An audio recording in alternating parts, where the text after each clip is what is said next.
Hello everybody and welcome to Romancefull's Tarot. I'm about to begin here with a reading. Now this reading here is for the 11th of October 2020 and it is a general reading. And before I do begin, I would like to make a brief announcement that I am now reopened for personal readings. So if ever you would like to book one, you can contact me at romancefulltarot@gmail.com, and all my contact information is into the description box right below the video. That being said, as I was saying, this is a general reading, so it might not resonate with everybody. So it's important that you take whatever resonates with you and just leave the rest of it aside. If you feel as though it doesn't really make sense to you, it's just not fitting with you today, that's okay. Just, leave it aside. If you've been to the channel before but you have not yet subscribed, please do take a brief moment of your time to click the subscribe button to show your support to the channel and to myself, and it would be greatly appreciated. So with no further ado, we're going to begin this reading. This reading is dedicated to the sign of Aries, and we are working here today with blind spots. They're so very important. We don't talk about them all that often, so it's playing a little bit with the conscious and the subconscious here. And so this is your blind spot in love. So this is something that you just don't realize because it is a blind spot. So let's go see what that is so we can tap into that energy and see what we can do with it. So this is your sigil, and when I am done with the sigil, with the blind spot, I have a heart and soul oracle, and I also have a lover's oracle for you also. So let's begin over here. So you're probably wondering what this symbolism is all about. This is the title is isolation. Okay, so this is your blind spot, isolation.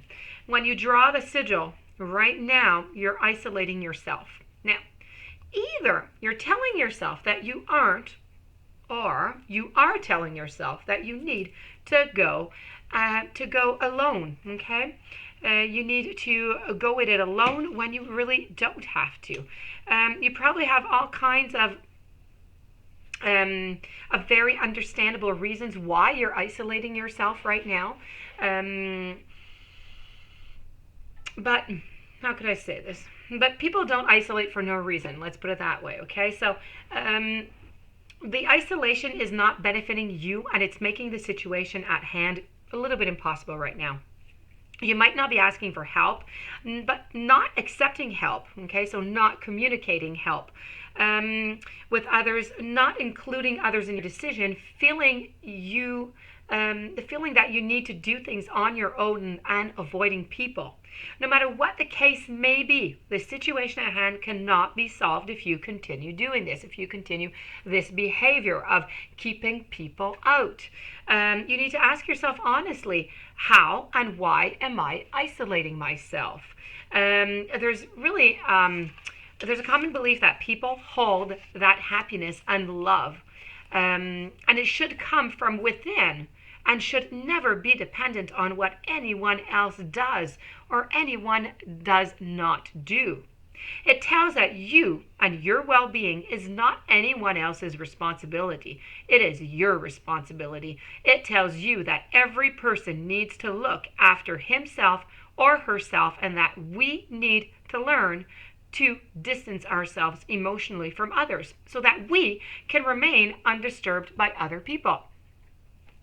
Now, the modality teaches us that if we can't keep an even keel, remain emotionally detached, and be completely independent, happy, something is wrong with us and we are enmeshed with others, or codependent, as we could say. All forms of dependency are seen as a certain deficiency. The need for other people is seen as an addiction to other people. Now, if we follow that belief, one begins to build a model of the world that is lonely and that is simply separated from others.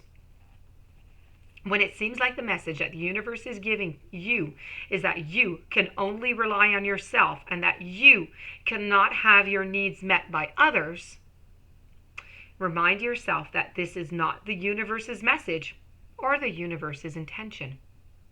It is simply the reflection of the fear, an early life experience that you are alone and that your needs cannot be met by others, that the weight of the world is on your shoulders alone. It is simply the reflection of your resistance to yourself, your resistance to the truth of how you feel and how you self-distrust.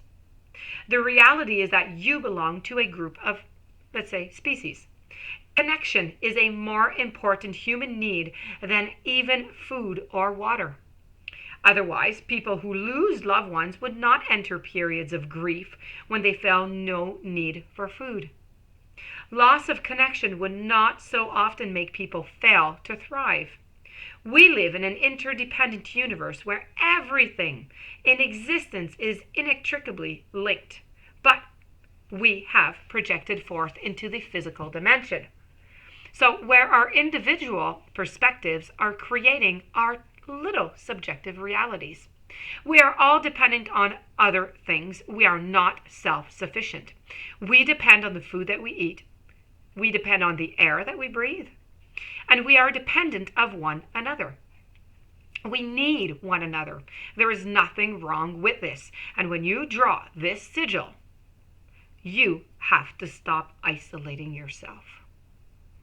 You need to involve other people in you and in the situation at hand.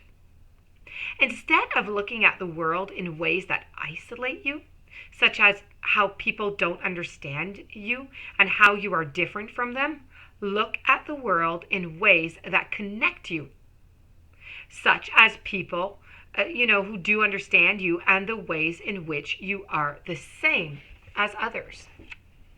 So this is your blind spot in love. And we're going to move over to the heart and soul. From your soul's perspective, this life is just a page in the never-ending story, where you and those around you all have specific role to play. Yet, remember, this role is not the real you, for you are much more than your personality and current circumstances. Your true immortal self cannot be defined.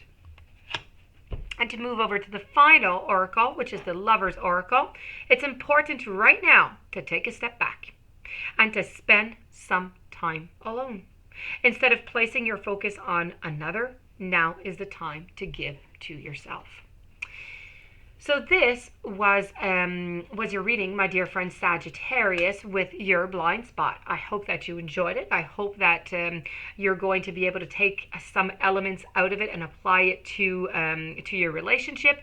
If you do have any questions, you would like to book a reading, romancefulltarot@gmail.com. And meanwhile, I do wish you a fantastic day. Many blessings. Thank you so very much for being there, and I'll see you soon.